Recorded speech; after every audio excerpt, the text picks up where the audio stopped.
자, 이제 하던 거 멈추시고 앞에 화면 보겠습니다. 제가 엑셀 창을 하나 열어놨는데요. 이제 오늘 다른 문제를 풀어보기 전에 이걸 좀 알아볼 거예요. 데이터 정규화에 대해서. 자, 이 정규화라고 하는 말을 들어보신 적이 있나요, 혹시? 들어보신 분도 있을 거고 안 들어보신 분들도 있을 텐데, 이제 이 정규화라고 하는 거는 사실 우리가 이걸 왜 알아야 되냐면, 이 정규화의 규칙들이 있어요. 정확히 말하면은 규칙이라고 하긴 좀 뭐하지만 그냥 정규화 자체가 규칙이라고 볼 수 있는 건데, 이 친구한테는 절차라는 게 존재를 합니다. 그래서 제1 정규화부터 몇 가지 있을까요, 이거?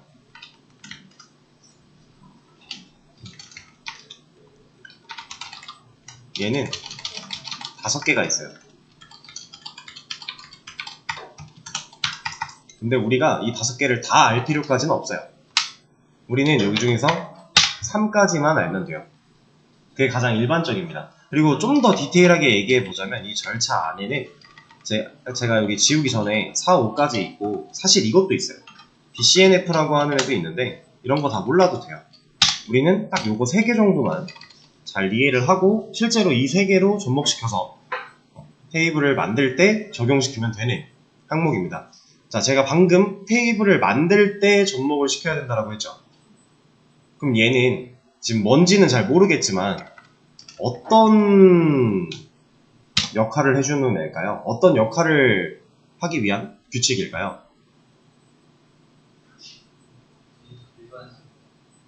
자, 우리가 이제 데이터베이스 DBMS를 사용해서 테이블을 만들 때, 이때 우린 뭐 해요?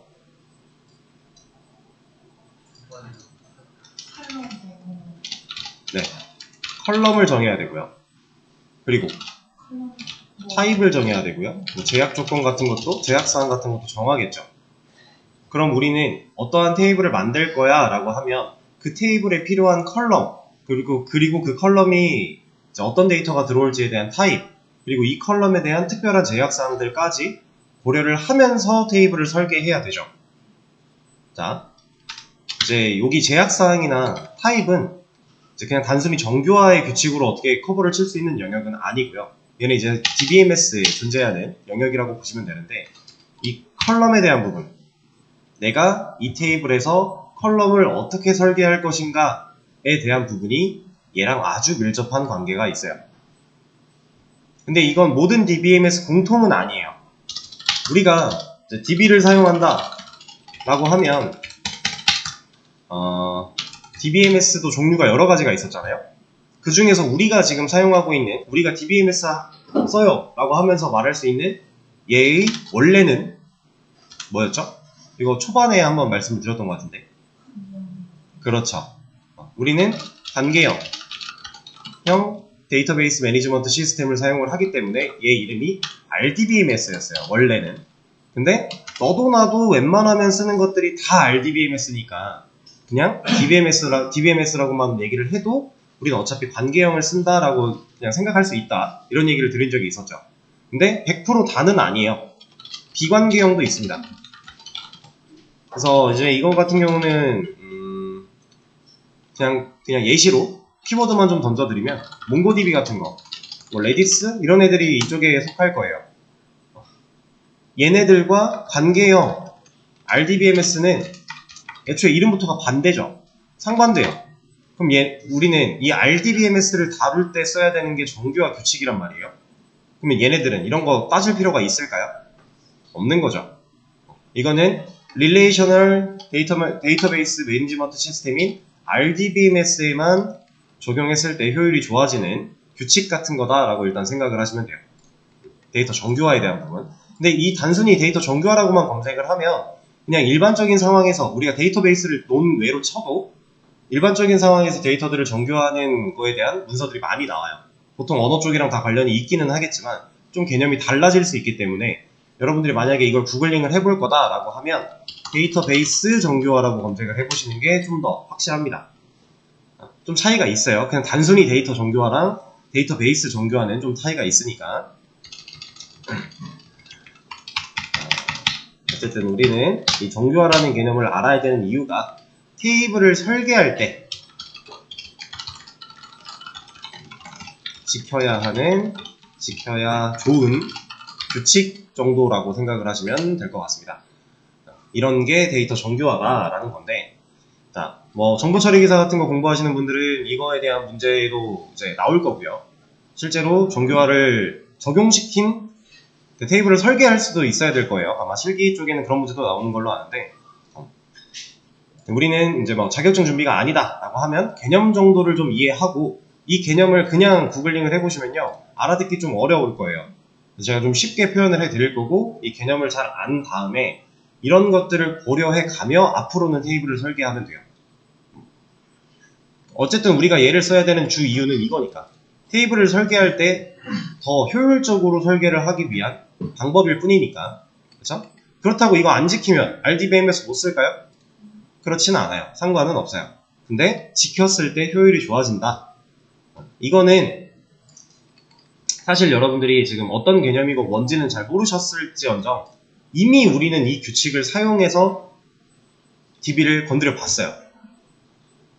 뭐냐면, 자, 우리 오늘이 11차니까 오늘 목요일, 수요일, 화요일 날 이거 했었죠. 쇼핑몰. 여기서 맨 처음에 했던 거, 그냥 테이블 다 합쳐져 있는 거, 하나의 테이블로 다 들어가 있는 거. 자, 이건 정교화를 지키지 않은 테이블이에요. 이 테이블, 이 형태일 때 정교화가 지켜진 건 제1 정교화밖에 없어요. 2, 3이 무시가 됐습니다. 아예 신경을 안 쓴 상태예요. 1까지만 적용이 된 상태. 근데 우리 테이블 분리했죠. 테이블을 분리한 과정이 3까지 다 적용이 된 상태예요. 그래서 우리는 이미 다뤄봤어요. 근데 뭔지 몰랐으니까 이제 알아보면서 우리가 그때 그게 그래서 이렇게 나뉘어지는 게 좋다고 하는 거였구나 라는 상황을 인지하시면 될 것 같습니다. 그래서 이거를 이제 눈으로 좀 보기 쉽게 하기 위해 엑셀을 좀 사용해서 정리를 할 거고요. 하나씩 좀 볼 건데, 자, 만약에 이제 제가 이거는 그냥 이렇게 합시다. 어떠한 뭐 이런 학원 같은 곳이에요. 우리가 지금 여러분들이 다니고 계신 이런 학원 같은 곳에서 수강생들을 관리하는 그런 데이터라고 한번 표현을 해보겠습니다. 그렇게 가상으로 이제 컨셉을 정해놓고 그거에 대해서 스토리텔링을 좀 해보는 거예요. 일단 수강생분들의 학번, 그리고 일단 이런 걸 해보죠. 강사가 있고, 그리고 과목이 있고, 그리고 뭘로 해볼까? 과목, 학과, 그리고 과목, 그리고 나서 성적 같은 것도 한번 넣어볼까요? 성적. 자, 이 학번 같은 경우는 그냥 좀 심플하게 가겠습니다. 100부터 100, 300 이렇게만 해놓고, 강사는 이제 실명을 쓰긴 좀 그러니까 그냥 이렇게 할게요. 그리고 학과는 프로그래밍 학과, 여기는 뭐 빅데이터, 여기는 뭐가 좋을까? 프론트, 이렇게만 해보죠. 그리고 여기 과목은 자바, 빅데이터는 파이썬, 프론트는 과목이 프론트잖아. 프론트. 이런 식으로 그냥 해볼게요. 이거 어차피 가상의 데이터니까. 그리고 성적을 100점 만점 기준으로 해서 여기는 100점, 여기는 70점, 여기는 80점 이런 식으로 데이터를 넣어 보겠습니다. 자, 지금 중요한 건 이 데이터들이 들어가 있는 그 실제 데이터 값이 아니에요. 여러분들이 봐야 되는 건 이 구조를 봐야 돼요. 그리고 얘가 이제 우리 데이터베이스에서 상황을 보자면 얘는 어떤 애가 되는 거예요? 메타데이터, 스키마, 뭐 컬럼 여러가지 표현들이 있겠죠? 우리가 셀렉트를 해서 이런 결과를 봤다라고 하면 얘네들이 줘야 되는 컬럼일 거잖아요. 그쵸? 이 친구들을 색깔을 좀 입혀볼게요. 색깔을 어떻게 입히지? 여기 있나? 이건가? 이렇게 하겠습니다. 자, 그럼 구분이 좀 되니까 이렇게 놓고 볼게요. 자, 여기서 학번은 누구를 나타내요? 그러니까 학생을 알 수 있는 정보죠. 이 학번은 수강생을 알 수 있는 정보예요. 다음 이 강사는 그냥 강사죠. 네, 강사예요. 이 과목을 가르치는 강사겠구나 라고 생각할 수 있겠죠? 이 학과는 뭘 나타내요? 그렇죠. 그런 그룹으로 좀 묶어서 표현을 하는 거죠. 이제 프로그래밍 쪽이라고 한다면 뭐 자바C, 웹개발 뭐 이런 식으로 우리 학원 실제로 커리큘럼상으로는 그렇게 갈 수도 있는 거고, 빅데이터면은 뭐 파이썬과 DB 이런 게 있을 거고요. 프론트는 뭐 프론트 영역이 따로 있을 거고. 자, 과목은 진짜 그 과목들을 얘기를 하고 있고요. 그럼 성적. 이건 누구랑 연관된 데이터예요? 학생이랑 연관되어 있는 거죠. 자, 만약에 테이블이 이렇게 만들어져 있다고 해보겠습니다. 자, 이 상황에서 학번이 100인 이 학생이 자바 말고 C 언어를 하나 더 수강하려고 등록을 했대요. 그럼 우린 이 데이터를 어떻게 추가해요? 한 줄 더 여기다 삽입을 해서 여기 옆에다가 이렇게 해서 이렇게 한 줄 추가한다고? 지금 이렇게 말씀을 해주셨는데, 자, 혹시 이런 생각이 드신 분은 없나요? 여기다가 C 언어 추가하면 안 돼? 이 생각이 드신 분이 없을까요, 혹시? 자, 만약에 이 생각이 든 분이 있다면 이거는 안 돼요. 그러니까 안 된다는 건 아니지만 좋지 못한 방법이에요. 이게 왜 좋지 못할까요? 어차피 학과도 프로그래밍이고 자바씨 묶여도 되고 어차피 얘도 강사 A가 가르친대요. 내가 들을 거고 뭐 성적이야? C 언어에 대한 성적이 나오려면 이런 식으로 들어가겠죠? 자, 그럼 이렇게 만약에 데이터를 보관했다고 해보겠습니다. 자, 이런 뭐가 문제가 있어요? 어떤 문제가 있을까요?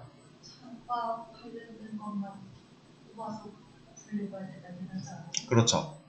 자, 이렇게 데이터가 보관되어 있다고 하면 내가 만약에 지금 이 결과를 눈으로 보고 있는 상황, 테이블 안에 데이터가 이렇게 들어가 있으니까 select 별 from 이 테이블 이름을 뭘로 해볼까?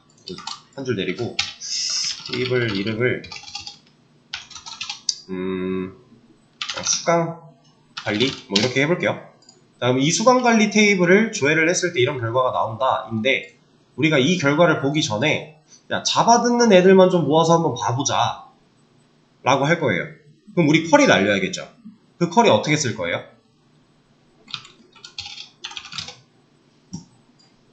이 수강관리 테이블 그냥 한글로 쓸게요. select 별 from 수강관리 했는데 이건 전체 4조회고 자바 듣는 애들만 고를 거다. 그럼 우리 조건 써야 되죠. 왜요?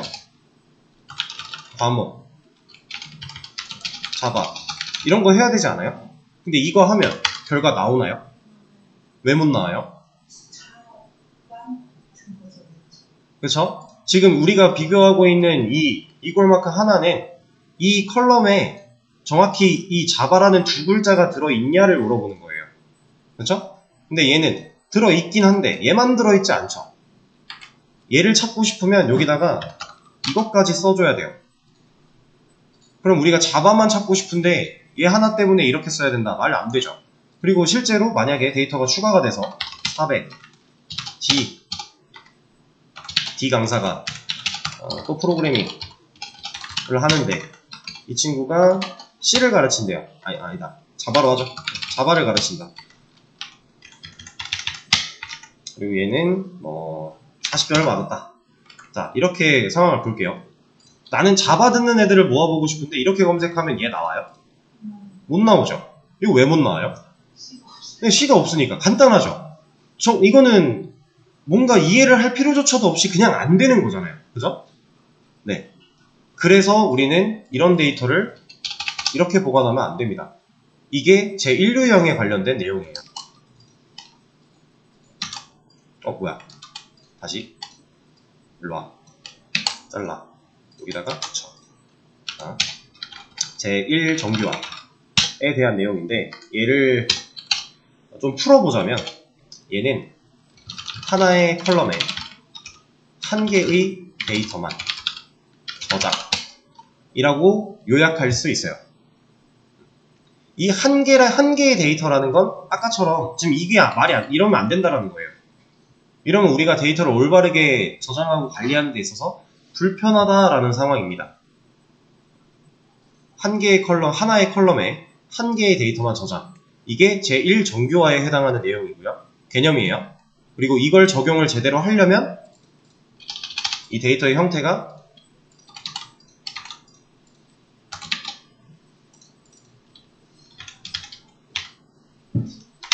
이렇게 바뀌어야 된다는 거죠. 이게 제1 정규화를 지킨 테이블의 모습입니다. 자, 근데 이렇게만 저장을 했다. 이 데이터는 지금 당장 우리가 방금 전에 예시를 들었던 이런 자바만 듣는 애, 뭐 C만 듣는 애 조회하는 건 문제가 없겠죠. 근데 이 테이블의 형태가 맞나요, 이거? 과연 이게 정말 올바른 테이블의 형태일까요? 이렇게 했을 때 문제가 뭐가 있을까요?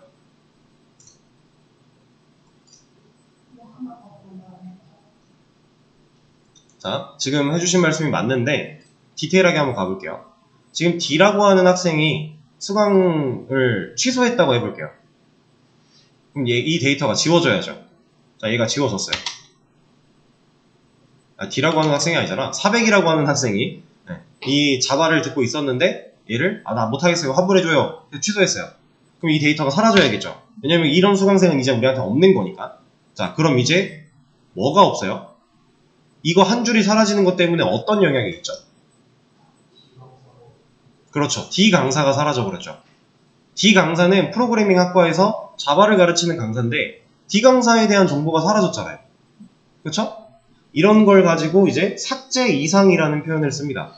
정규화를 제대로 지키지 않았을 때 발생하는 이상 목록 중에 수정 이상, 삭제 이상, 뭐 삽입 이상 이런 표현들이 있어요. 그 중에 제가 방금 보여드린 건 삭제 이상에 해당하는 내용이에요. 근데 사실 지금 이 개념적인 단어들은 모르셔도 돼요. 그냥 그렇구나 정도로 이해하시면 되는데 내가 학생에 관련된 데이터 한 줄을 지우겠다고 했더니 전혀 상관없는 강사에 대한 데이터도 같이 날아가 버리는 형태.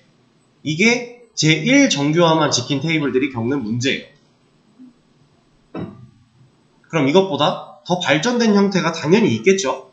그거는 이제 제2 정규화로 넘어가면서 또 설명을 드릴 건데 그 전에 지금 방금 한 게 삭제 이상이었으니까 간단하게 삽입 이상 정도 하나만 더 알아보도록 하죠. 지금 들어오신 분이 있어서 보고. 자, 만약에 이렇게 한번 해봅시다. 500 아니야. 학번은 F고요.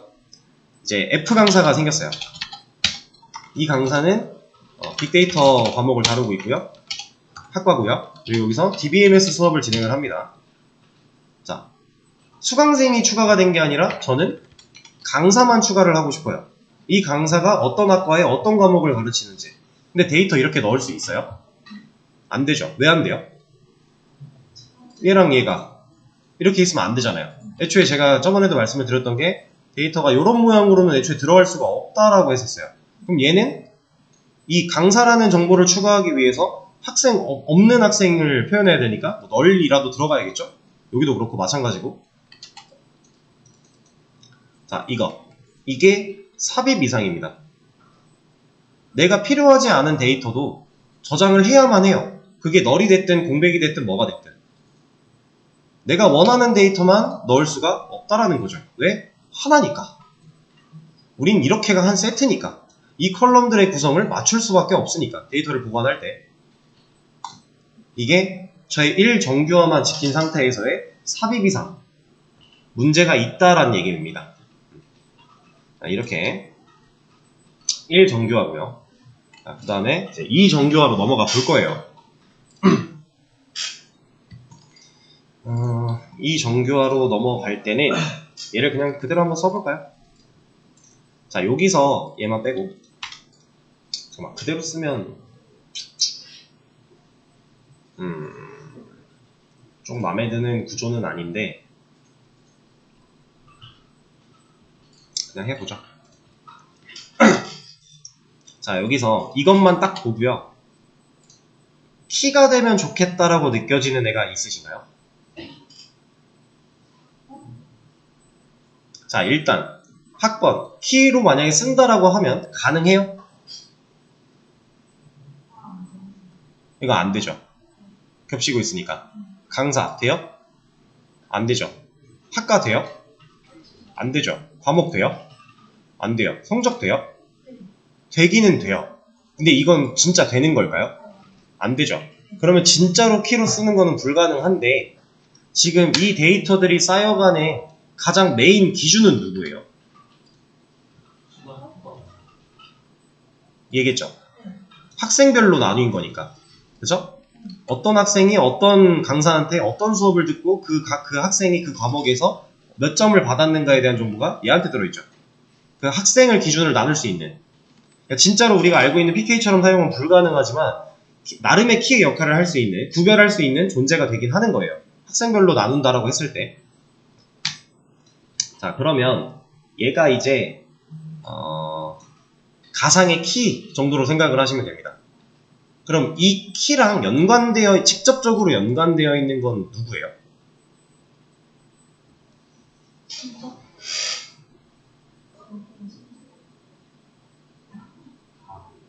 다? 자, 이건 좀 분리를 시켜서 생각을 하셔야 돼요. 지금 학번과 강사, 얘만 딱 보세요. 이렇게만. 얘네 둘은 연관이 있어요? 아예 없다고 볼 수는 없어요. 근데 큰 연관이 있지도 않죠. 좀 애매하죠? 그럼 이제 학과. 얘랑 얘는 연관이 있나요? 이건 있죠. 얘가 이 학과에 포함되어 있는 애니까. 과목. 있죠. 얘가 듣는 과목이 이거인 거니까. 자, 성적. 있죠. 이 사람이 이 과목을 듣는데 이 성적을 받는 거니까. 그죠? 자, 그럼 이 상태에서 테이블을 한번 나눠볼 거예요. 한 번에 관리하는 게 좀 이상하니까 아까 제가 강사를 추가하려고 해서 얘네들도 넣어줘야 되는 이상한 상황이 발생을 했죠? 그러면 얘를 분리를 해보겠습니다.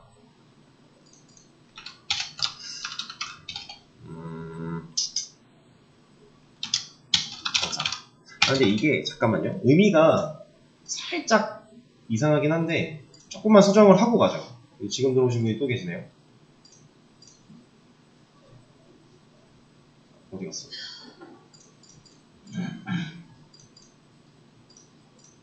자, 여기를 강사라고 하지 말고 뭐라고 할까? 지도교수 정도로 한번 생각을 해보죠.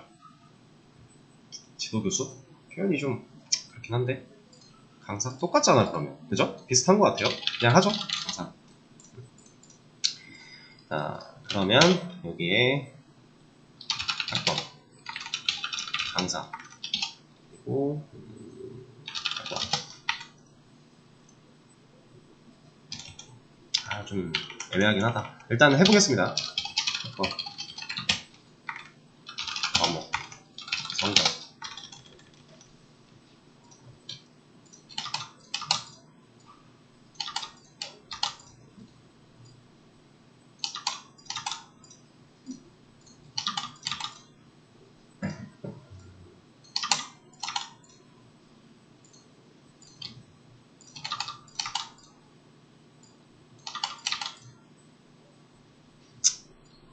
그러면 얘도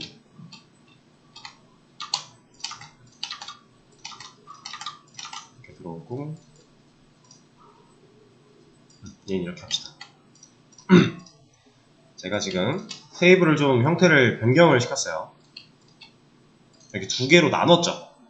두 개의 테이블로 나눴는데 떨어뜨려 놓고 여기다가 얘는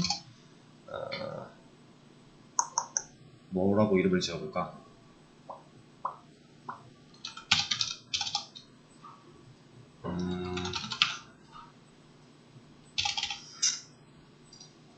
아무래도 표현이 어색해. 강사.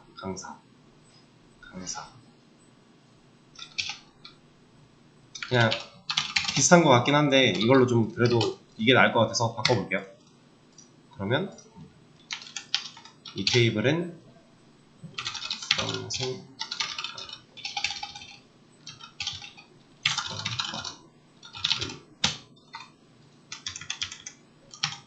수강 과목 관리 이런 식으로 좀 나눴어요.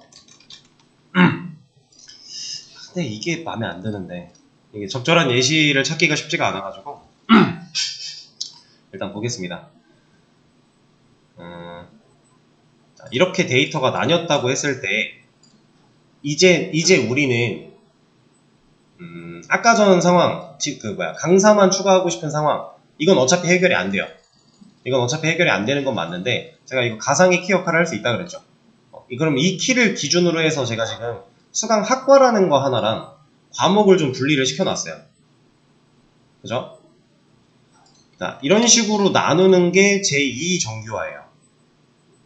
이 가상의 키 역할을 할 수 있는 이 친구 하나를 가지고서 얘랑 연관되어 있는 데이터들을 따로 분리시킨 겁니다. 우리가 처음에 종합 테이블 해가지고 쇼핑몰 T쇼핑이라는 테이블 하나에 모든 정보 다 갖고 있던 걸 테이블을 분리를 했었어요. 그 분리한 건 3정규화까지 완벽히 처리가 된 모습이었다라고 했는데 그게 사실 중간에 이런 2정규화의 과정을 거쳐서 3정규화까지 간 거예요. 그게 최종 모습이다라고 보시면 돼요. 자, 근데 이제 2정규화랑 3정규화가 상당히 유사한 친구인데 여기서 여러분들이 많이 그냥 단순히 검색을 해보시면 상당히 헷갈릴 거거든요. 좀 더 내릴게요. 한 칸만 더.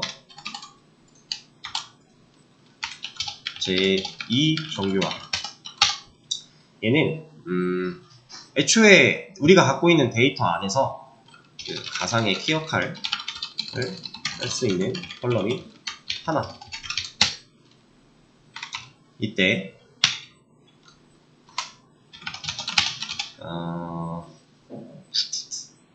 데이터를 연관된 것끼리 분리.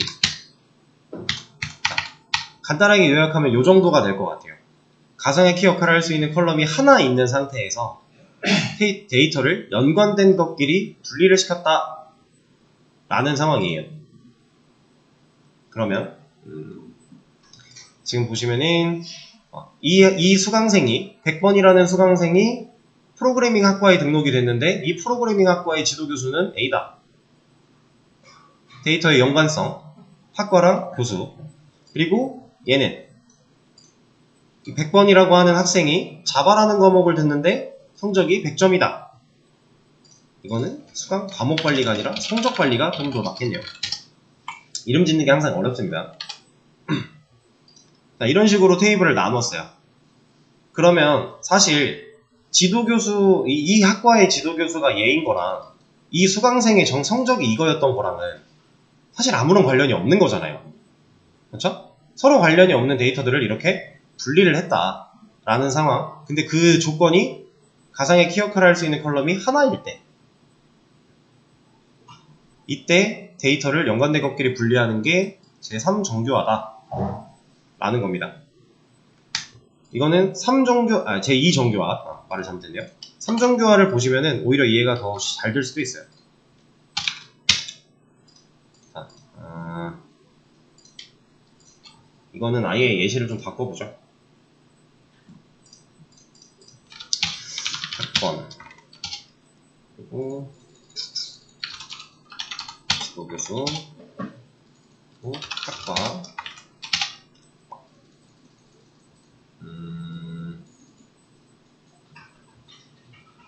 잠깐만 지도교수 학과 조금 애매하긴 하네 이것도. 얘를 뺍시다. 계속 애매한 친구가 하나 있으니까 학과랑 과목이랑 성적 100, 200, 300, 100 하지 말고 아니지. 일단 이렇게 해서 보여드릴게요. 학과는 프로그래밍, 빅데이터, 프론트, 프로그래밍, 자바 파이썬 런치 C.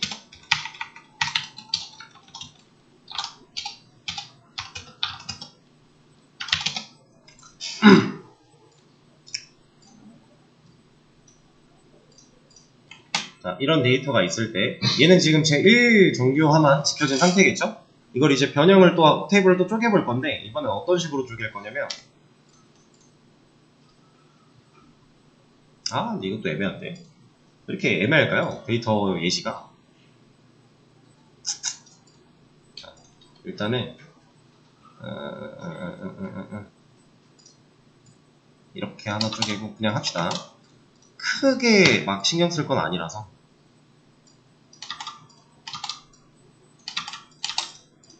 그러면 과목이 겹치잖아. 이걸 빼자. 자, 이렇게 볼게요. 지금 이렇게 되어 있던 테이블을 얘로 쪼갰어요. 그러면 사실 데이터 얘는 없는 게 맞을 거고요. 이렇게 변형을 좀 시켰어요. 자, 저는 지금 얘를 이걸 빼면 안 돼. 이렇게 합시다. 얘를 빼자. 얘를 넣자. 이러면 되겠다. 이러면 좀 예시가 되네요. 테이블을 이렇게 되어 있던 거를 이렇게 두 개로 좀 분리를 시켰어요. 자, 어때요? 느낌이? 지금 저는 새로운 기준을 하나 또 잡았죠. 어떤 기준이에요? 그쵸? 과목도 어차피 안 겹치잖아요. 안 겹치게 우리가 뺄 수 있는 거잖아요. 과목당 학과가 있는 거고 학과에 과목이 있는 거고 위치는 이게 맞겠네. 학과랑 과목이랑. 그러면 지금 얘는 테이블 이름을 짓는다라고 했을 때 어떻게 지으면 좋을 것 같아요?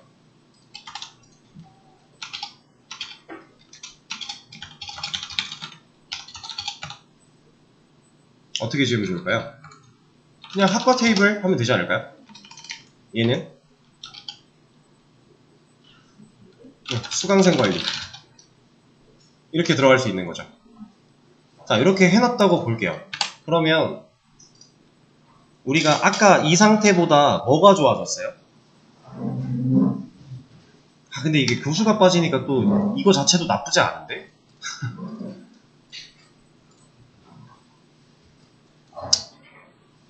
교수? 이렇게 합시다. 그러면 자꾸 바꿔서 죄송해요. 지도교수를 다시 가져오고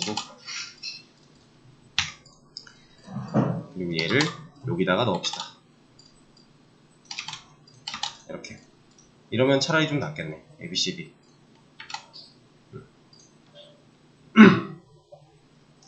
자, 이러면은 제가 지금 기준을 잡고 있는 게 일단 여기서는 학번 기준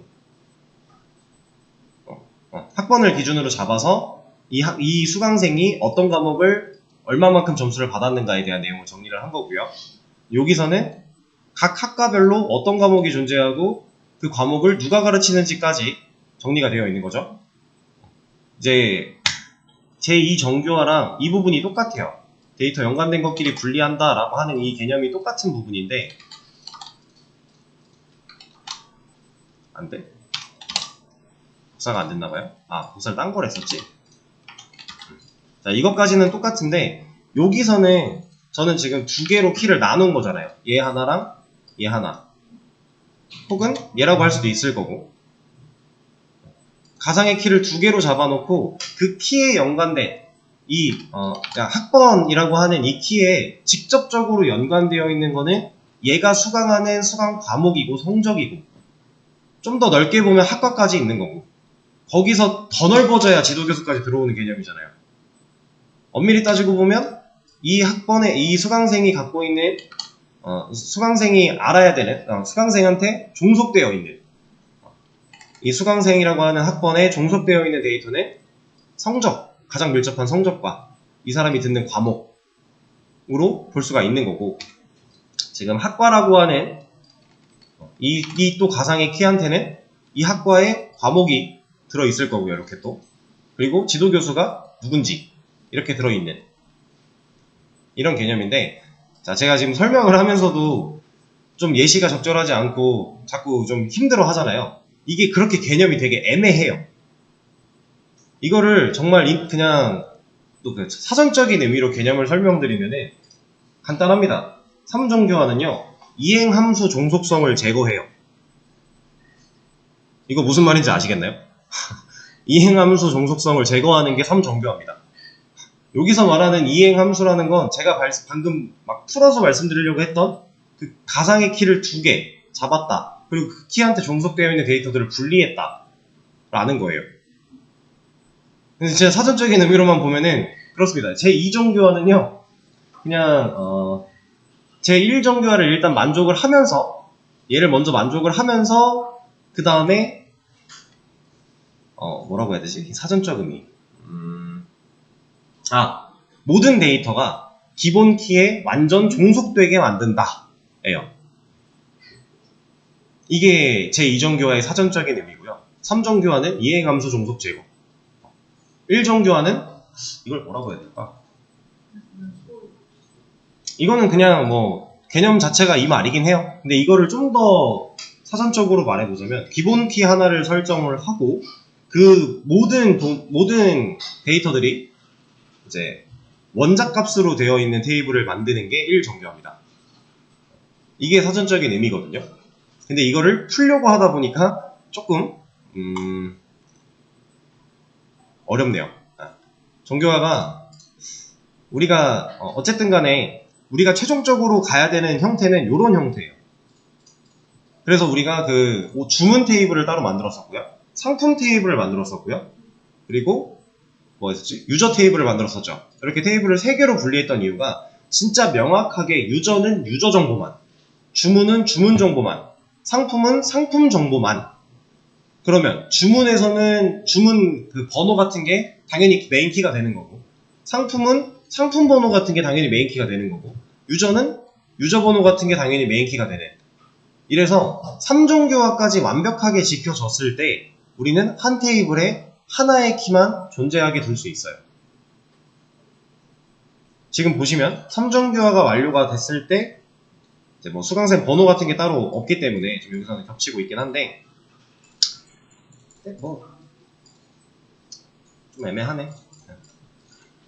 아무튼 3정교화까지 됐을 때 우리가 그런 걸 지킬 수가 있고, 그걸 지켜서 테이블을 만들어야만 우리가 RDBMS를 사용하면서 효율적인 데이터 관리를 할 수가 있다. 그리고 그걸 우리는 여기 테이블 분리하는 영역에서 이미 경험을 해봤다 라는 겁니다.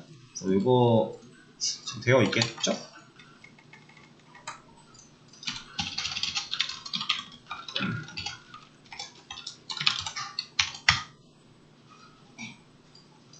여기는 주문 정보만 가지고 있는 테이블이라서 이거 하나만 가지고는 우리가 해결할 수 없지만, 여기 있는 이 단서들을 찾아감으로써 얘는 유저라고 하는 T유저라고 하는 테이블에 있는 아이디를 첨부하고 있기 때문에 얘를 찾으면 데이터를 꽂아올 수 있는 형태.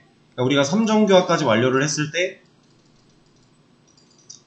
우리가 배운 조인의 개념을 활용해서 데이터들을 원하는 입맛대로 필요한 걸 가져올 수도 있고 불필요한 걸 빼버릴 수도 있고 이런 게 가능하다라는 겁니다. 그래서 우리가 테이블을 설계할 때 얘를 잘 고려를 해야 되는 부분들인 거예요. 실제로 이제 우리가 제가 어제도 이런 말씀을 드렸던 것 같은데, 테이블을 설계하는 것도 사실 연습을 해야 된다라고 했어요. 물론 초기 기획에서 완벽하게 짜놨다라고 느껴져도 어차피 개발하다 보면 바뀐다 라고는 했지만 어느 정도 기본 틀은 잡혀 있어야 될 거잖아요. 애초에 초기 기획에 이렇게 만들어놨는데 나중에 나는 이렇게 만들 거야 라고 하면 이건 아예 갈아엎는 거잖아요. 근데 이런 변화는 없어요. 이렇게까지 기획을 바보같이 하면 안 돼요. 그리고 실제로 실무에 계시는 기획하시는 분들이 그렇게 기획하지 않아요. 그래서 초기에는 이런 형태로 기획을 했다가 이게 살짝 요렇게 될 수는 있어요. 근데 아예 없던 각이 생겨날 정도로 틀어지는 경우는 없다고 보시면 됩니다. 그래서 우리가 그 초기 기획에서 이것들을 고려를 해가며 테이블을 설계를 해야만 한다 라는 건데, 자 이제부터가 진짜 중요한 얘기예요. 정교화는 이렇다 라고 배웠죠. 자, 이 개념을 머릿속에서 막 엄청나게 제 정교화가 이거니까 이걸 지켜야 되니까 이렇게 고민하면서 테이블 설계하나요? 아니에요. 그냥 상식적으로 봤을 때 얘네는 좀 연관성이 떨어지는데? 그럼 나누고 보는 거예요.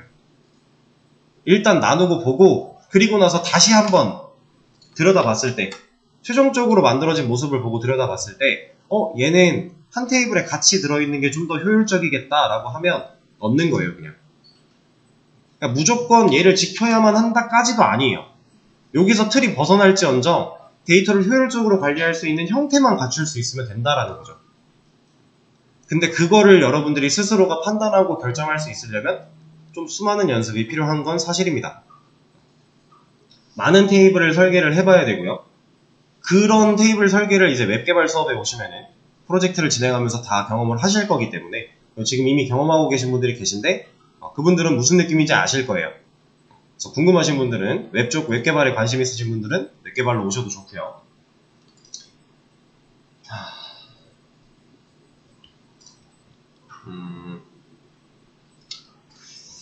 그러면 일단 정교화에 대한 얘기는 요 정도로 마무리를 짓도록 할게요.